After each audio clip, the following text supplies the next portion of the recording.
Good afternoon, everyone. It's lovely to be here and to be able to share with you a little bit of Family Links message this afternoon. There was obviously a bit of a glitch in the organisation from our end for this, in that my bio didn't end up in the booklet, which is not that important, other than to say very briefly that I'm a former teacher and joined Family Links a couple of years ago as their Director of Education. And in a second, I'll be able to share with you some of the work we're doing with schools, but also more broadly with parenting. But my hope is that we can also base this really much in very much in the work that we're all doing on the ground, and not have this be quite so academic and theoretical for at least my slot. So firstly, thank you to everyone for coordinating today. Of all the topics that have sort of been spiralling through today, many of them I hope will come out again in what I'm about to share with you. To do with early intervention and the importance of that, the emotional health of adults and children, and that's something I think we really can't afford to overlook. To do with the rights of the child, and finally this sort of very difficult era we're in, where children and families are living in this era of austerity, and that perhaps that's a very sort of different area of need that we need to examine. So my hope in the next few minutes is to bring together all of those messages and share with you some more of our work. And my message really is this, and it's a call to action for everybody who's working with children and families, is that we can't afford to neglect the social and emotional health and well-being of children and families, and we do so at our peril. In Family Links work, in the many different programs that I'm going to share with you, that is our key mission, is to improve that social and emotional health and that well-being. Given the tough times that we're experiencing in all of these services, I think we have to be very careful not to let that message slip from our agenda. I'm not going to focus on it so much today, but I think I would also like to just acknowledge the fact that the economic case for pursuing this kind of work and this kind of support for families and children is absolutely there, and I direct you to George Hoskin's work on the costs of early intervention in this regard, if you're of interest to it. But beyond that economic imperative, I think there is a moral and an ethical imperative that in all the speakers we've heard from this afternoon, it's very clear that there is. My hope is to focus mostly on education today and our work in schools, looking at the ways in which we can unlock the potential of young people. And at the end, we'll dip back into some of the other approaches that we take. So why is this so important? I said I'd keep this sort of theory free, but apart from this first introduction, the social emotional health of young people, let me define what that is to start with. Social emotional health would be the ability and the understanding to manage your own emotions, to be able to tune into those emotions, to be able to tune into the emotions of others and understand their behavior, their responses, work better with them as a result of that. But it's also ideas like conflict resolution. It's ideas such as managing empathy and having empathy for others. And these are all things that the literature is building nicely. I think intuitively many people in schools and services have known for a long time that these are things we should be working on with young people. But the research field has caught up now. And so here are some of the references that link to that. We know that social emotional health in education is associated with better academic outcomes. There was a great study done, a meta-analysis of many different social emotional health programs in the States that made that connection. We also know the links to behavior, to improve learning and engagement. We also know that we're able to support children to be more resilient, to bounce back from adversity, and to reduce their engagement with risk behaviours. And finally, we also know the connection with physical health and civic engagement. All those references are there, and they're also in literature that's freely accessible. Going back to that idea for resilience in a minute, some colleagues in the room brought up resilience earlier today. Resilience and grit are the two words you can't go into many schools at the moment without hearing bandied around by teachers. And there's a really interesting thing to look into if you don't know about it already. But for me, I find the irritation from teachers that resilience and grit are something that can just be taught to children through a very simple program or through an afternoon of a particular activity. Whereas the fundamental building blocks of a resilient child, of a child who has this word grit, really comes from their own emotional health, their ability to understand and manage their own emotions, and their ability to self-manage in that regard. So resilience and grit, I try to avoid the words, but I use emotional health, and to a certain extent I think they may be synonymous. I'm very happy to come back to these outcomes in a second, but I want to move on to share with you the ways in which Family Links as a charity is supporting professionals to help build that social and emotional resilience in children and in families. So we have a very wide range of programs, and I'm going to touch on a few of them. First off is the place where Family Links really started, and you can tell by the name, is that we offer parenting support. We train professionals who can then run parenting interventions, either one-to-one, small groups, 4-week or 10-week programs to support parents in crisis. And that's sort of the main part of our work. What I want to tackle today is the one on the top left there, which is about professional development for teachers. A lot of speakers today have spoken about the importance of workforce development, really making sure that we have a workforce that understand children. Maggie spoke about that this morning. And in our work, that's what we're trying to do. We also have specialist work for the Muslim community. We have an amazing practitioner who has adapted the principles of our program for in line with Islamic values. And I can talk about that later if that's of interest. Our newest area of work is to do with teens and the teenage brain. John Coleman from Oxford University has been helping us to bring some of our programs in line and to provide better support for practitioners who are working with teenagers and also parents of teenagers to understand what is it about the teenage brain that we do know, what do we know about the teenage brain but not really enough to make it inform practice, and to tease apart those, what we might know and what we definitely know. And then based on that understanding, what might we do differently? So again, happy to go into that in more detail, but they're two of our exciting developments that I wanted to share. So if that's where we work, what do we do? Family Links runs a program called the Nurturing Program. It was developed by a psychologist in the States who was working with families where abuse and neglect were causing significant family breakdown or family dysfunction. It emerged initially as a response to working with families in that situation, but since then has grown and developed to be a universal program for both intervention and prevention. The program works to promote the emotional health and well-being of children and parents, to enhance relationship skills and to make those connections within families stronger, but also through the principles of nurturing. And I'm happy to go into that later if that's of interest as well. We touch on ideas of self-esteem, empathy, confidence and social skills, both for children and parents. And finally, and a large part of what we do, particularly on the school side, is around managing behaviour in a really positive way. Michael Wilshaw has spoken a lot recently about the importance of managing low-level disruptive behaviour in schools. And in practice that we see, there's a real issue here we have in UK schools around how to manage that behaviour in a nurturing way that supports independence and emotional health. And we're not always getting that quite right. So while I'm very supportive of that call to minimise low-level disruptive behaviour, we do need to be doing it in this very positive way. So that's the Nurturing Programme and how it works. And that programme has been used over the last 20 or so years for a pretty impressive reach, and I can say that as someone relatively new to Family Links. We work with practitioners who've then gone on to run courses with parents. We have 10,000 trained parenting practitioners across the country, and now we have Family Links trained teachers in about 700 schools working across the nation. One of our more recent developments is to actually try and work with teachers before they enter the classroom. So we're working on PGCE programs through School Direct to give training and support to those teachers in all the principles of the Nurturing Programme. That will mean when they enter the classroom, not only are they better equipped to support the emotional health of the children, but also for themselves. I'll talk about teacher attrition towards the end of my presentation today.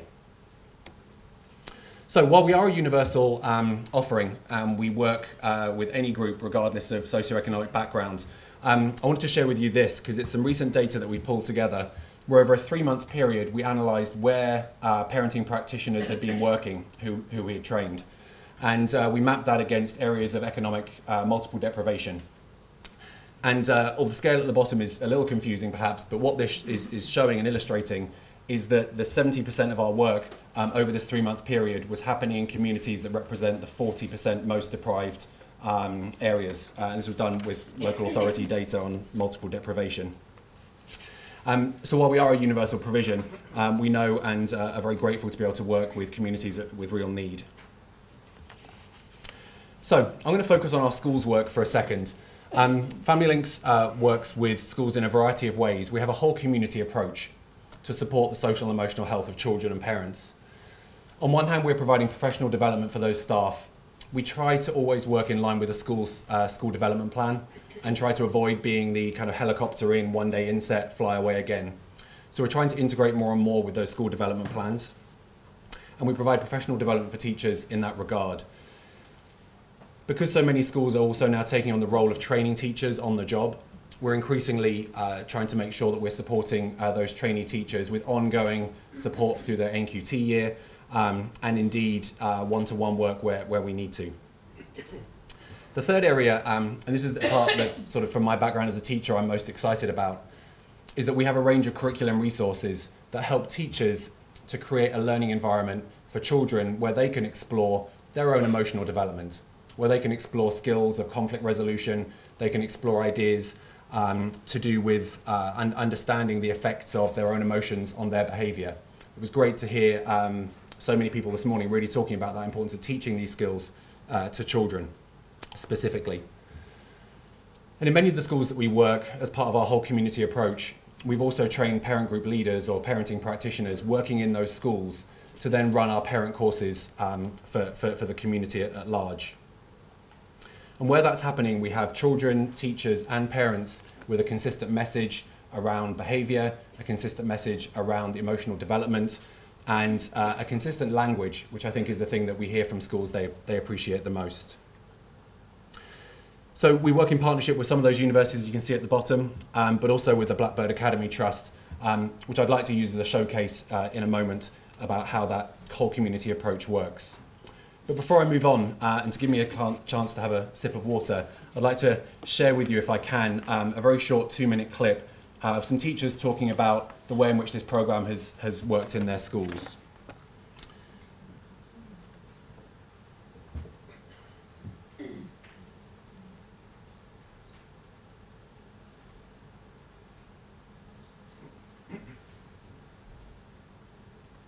The most memorable thing about our school's 2-day nurturing programme training was the sense of community that it gave us, the sense of shared values that it brought out in us all, and it really made us think about everything that we do from the child's point of view.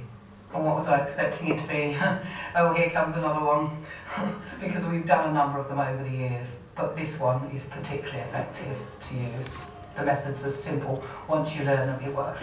The best thing about the nurturing programme is the way that it enables the children to articulate how they're feeling, and also enables them to believe that they can make a difference in how they feel, but also in how other people feel. I think we've become more aware of staff wellbeing since the training, and quite often we have the boards out, which are very useful to remind people what we should be thinking about and don't get too bogged down in the everyday life of school and forget to look after ourselves. I've been in 2 schools that have done family links now, so it's kind of been something that I've experienced right from the start of my teaching career. But what I think it did from the very early days was make me really appreciate the power of positive praise and positive behaviour management strategies, and also it makes me think about giving children ownership of their own behaviour at all times, and that helps, I think, helps them become really responsible citizens. The training for the nurturing programme completely transformed my teaching, actually.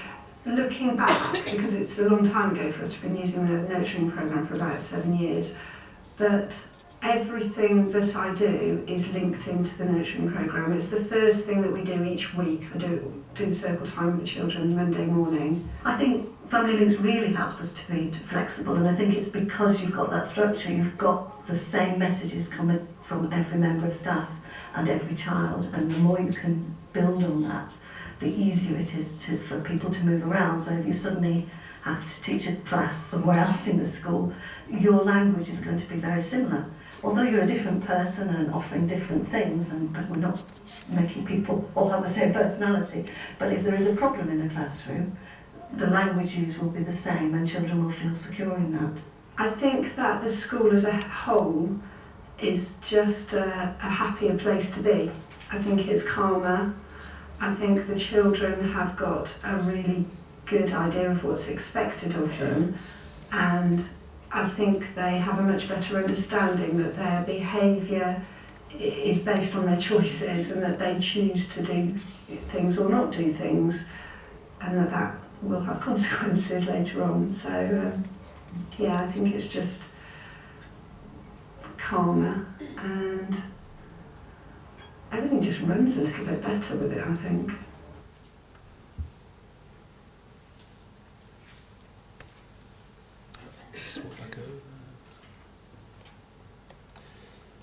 So as I mentioned, Family Links is one of 3 sponsors of a new primary school academy trust in Blackbird Leys in East Oxford. Those of you who don't know Blackbird Leys, it's an area of pretty significant deprivation on many different factors. And the 3 schools that serve that community have historically had huge difficulties in and out of special measures or requiring improvement for the last 20 years. So September 2013, these 3 schools, Orchard Meadow, Windale and Pegasus, joined together as part of an academy trust, and they're being sponsored by the Dragon School, Hamilton Trust and Family Links. And what the school has done is it's put at the centre of its mission a desire to support the social and emotional development of every child and every parent in that community. The school is not, they're not 3 separate entities within the estate. They're very much integrated with the parents and the organisations that serve that estate more broadly.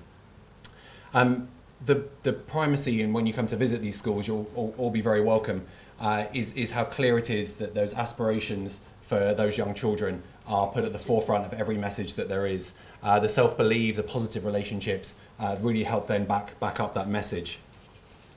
And I share with you that because part of what Family Links has been doing is really investing in our evidence base. These are difficult things to research and to access in terms of the impact of our work, but we're committed to trying to do that. So over the last year and a half so far, and we've got another year and a half to go, we've been tracking groups of students throughout the 3 schools on a series of indicators. And I'd like to share with you some of the very early stage data that we've received on this. So we've been asking teachers to do teacher report measures, the strengths and difficulties questionnaire that someone's already mentioned this morning, to look from the beginning of the intervention up until the end of year 1, with a sample of about 275 children. And over the course of that year, based on all the work that's been going on, you'll see the decline in the numbers of children in the abnormal and borderline category, and the increase in those in the normal category, which of course is great news. But the one I'm even more interested in, and going to the strengths approach that somebody in the room, I can't see the gentleman who brought it up earlier, that we're really looking to build the competencies and build the strengths of these young children. The pro-social category from the Strengths and Difficulties questionnaire, we're also very excited that we've seen increases in that over the course of the year. This isn't only because of the Family Links programme, I'm very clear about that, but the way in which that programme has been woven throughout the entire school structure, as you heard those teachers say, means that really every bit of work that's going on there is informed by this nurturing principle and practice. We also work with parents across the Blackbird Leys community, and this data isn't actually from them, but this is from a sample of other data elsewhere, using the Warwick and Edinburgh Mental Wellbeing Scale, looking at shifts from the beginning of the parenting programme, the parenting classes, to the end, for WEMS, but also for the SDQ report for their children. So we have some emerging data that our programme, our impact is there, and we're working with the Colebrook Centre for Evidence and Evaluation to further really understand that. And most importantly, and if there are researchers in the room, I'd love to discuss this with you, is to how we really build in that idea of the importance of delivery and implementation in these kinds of services, and how do we evaluate the importance of that. So I mentioned the Blackbird Academy Trust Research and Evaluation Study, but we also have 2 others that I think are quite innovative and perhaps more accessible for organisations at an earlier stage of their research life cycle. The first is in our work with PGCE students at Oxford Brookes University to look at the shifts this approach can have on those teachers' own resilience and well-being. What we did in that project was to students to either self-identify or to be identified by their tutors. When I say students, I mean teaching students. They either identify themselves or were identified by their tutors as needing extra support for themselves, but also in their practice. We ran a 4-month intervention with them with a series of classes and reflective opportunities, and we've researched the impact of that intervention. The great news is that the previous similar cohort from the year before, most of those teachers didn't go on to actually get jobs. They weren't employed at the end of the course, and we were very lucky to say, thank you Naomi, we're very happy to say that every teacher who was on that programme is now this September in full-time employment. We also heard in that video the teacher talk quite a lot about the issues of teacher well-being and teacher attrition. In the UK, we have one of the highest rates of teacher attrition in the developed world. We have more teachers who don't teach, more qualified teachers who are not in the classroom, as we do who are in the classroom and actively teaching. A huge waste of our resources as a nation. The work that we do is directly connecting with teachers' well-being themselves. The idea of fitting your own oxygen mask first. You can't be the teacher if that you want to be if you're not attending to your own social and emotional development. So to finish off, I mentioned already our work with Islamic values, but if there are any areas here that you would like to explore further with us, my colleague Sally, who's going to wave now, and I would be happy to chat with you over coffee. I think that's a great place to leave it, other than to say, if you'd like to continue offline, I'd be very happy to hear from you as well.